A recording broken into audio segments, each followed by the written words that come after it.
De la laine brute transformée en tissu. En 150 ans, la manufacture Jules Tournier n'a jamais perdu le fil de son histoire. Elle commence par un ballot de laine.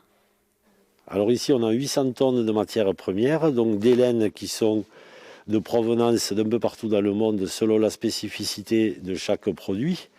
Et là, vous avez de la laine comme ça qui a été lavée, de la laine brute. Voilà, et ce qu'on fait souvent, c'est qu'on tire la laine comme ça pour voir la longueur des fibres. Au fil du temps, l'entreprise a évolué techniquement, mais garde encore des vestiges comme ces infatigables machines à carder des années 70.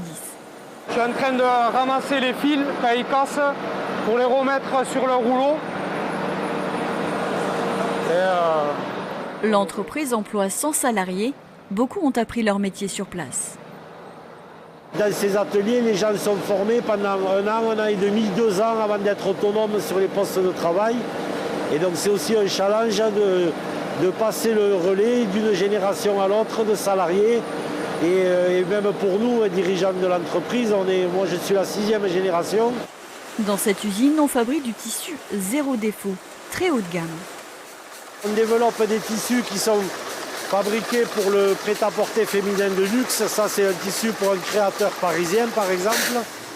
On a celui-ci qui est fabriqué pour aussi un créateur, mais italien. Là, on a un tissu qui est fait pour faire les manteaux de tous les gradés de l'armée française. Voilà. Ça, on fabrique ça depuis Napoléon III.